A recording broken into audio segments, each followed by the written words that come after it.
Bonjour, je voudrais discuter avec vous. Je suppose que vous êtes témoin de Jéhovah ou que vous l'avez été, ou que du moins vous avez peut-être fréquenté les témoins de Jéhovah et que bien sûr vous êtes sincère. Je voudrais donc, disais-je, discuter avec vous sur le système de manipulation utilisé par l'organisation des témoins de Jéhovah.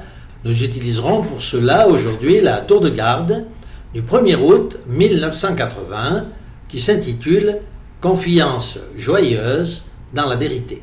Je vous demande toute votre attention parce que le mode de manipulation utilisé est très subtil. Commençons par lire les principaux extraits de cette tour de garde, à commencer par le paragraphe 4. Le Collège central commence par mettre en évidence la confiance que la Bible nous inspire et cite le texte de Jérémie 17, 7 qui dit « Béni est l'homme valide qui place sa confiance en Jéhovah ». Puis l'organisation cite 2 Timothée 1, 12 « Je n'ai pas perdu confiance, car je sais qui est celui en qui j'ai placé ma confiance ». Le paragraphe termine en affirmant « Il n'y a pas de scepticisme ici ». Relevons donc immédiatement la technique utilisée ici par les témoins de Jéhovah, à savoir la confiance placée dans l'organisation des témoins de Jéhovah devrait être similaire à celle que nous plaçons en Jéhovah ou en sa parole. Il s'agirait, dirais-je, presque d'une lapalissade, dans la mesure où tous les chrétiens ont une confiance absolue en Dieu, cela va de soi, et en sa parole. Nous qui sommes chrétiens, nous n'avons aucun doute, bien entendu, car nous savons, comme le dit le texte cité par les témoins de Jéhovah, en qui nous croyons, c'est-à-dire en Dieu, en Jésus-Christ et en la Bible, bien sûr. Par contre, sommes-nous sûrs que la confiance placée dans le Collège central soit du même niveau que la Bible ou que Jéhovah? Le paragraphe suivant cite Paul en 2 Timothée chapitre 2 verset 13. « Retiens dans la foi et dans la charité qui est en Jésus-Christ le modèle des saintes paroles que tu as reçues de moi. » Et puis, l'organisation cite encore Hébreux chapitre 6 verset 17 à 19. « Cette espérance, nous la possédons comme une ancre de l'âme, ferme et sûre, elle pénètre au-delà du voile. » Et là encore, pouvons-nous comparer la confiance qu'un chrétien peut placer en la parole de Dieu avec celle qui convient de s'assurer d'une organisation humaine, quelle qu'elle soit?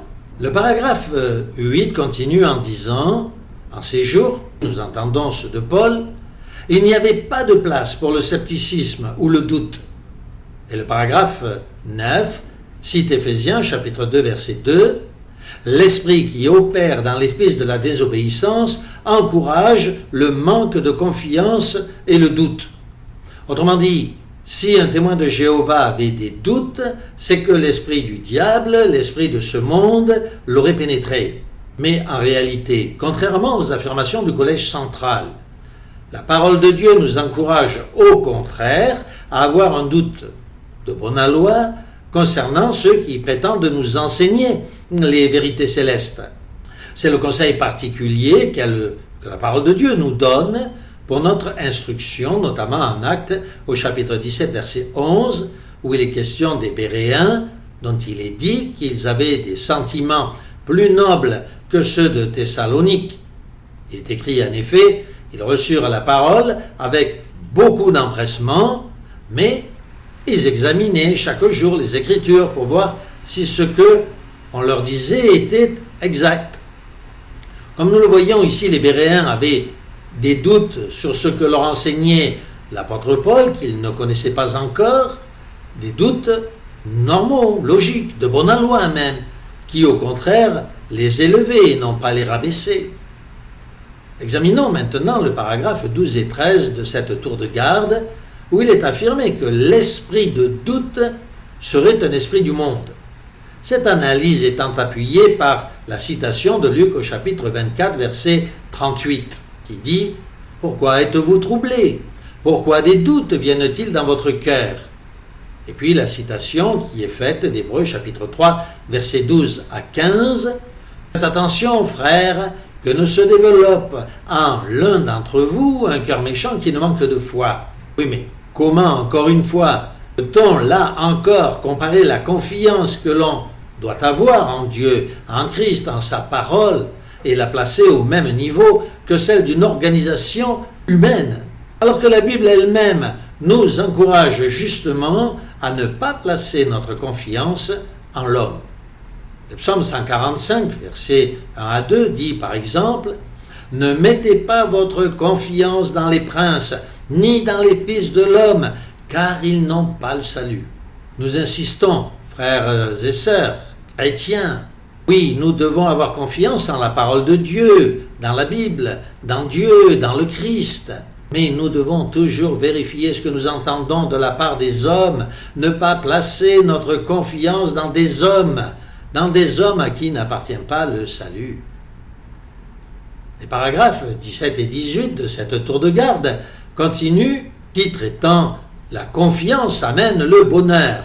Ces paragraphes citent ici l'apôtre Jacques, notamment Jacques chapitre 1 verset 6 qui dit « Celui qui doute est comme les vagues de la mer poussées par le vent ». Et puis à nouveau le verset 8 où il est dit, parlant d'un homme qui douterait, c'est un homme indécis, inconstant dans toutes ses voies. Mais là encore, contrairement à l'enseignement des témoins de Jéhovah, le disciple Jacques parle de doutes concernant Dieu, sa parole, mais surtout pas les doutes légitimes qu'un homme sensé et doué de raison doit avoir envers une quelconque organisation. Comme l'écrit si bien le philosophe Huxley, la philosophie nous enseigne à douter de ce qui paraît évident, mais la propagande, au contraire, nous enseigne pour évident ce dont il serait raisonnable de douter.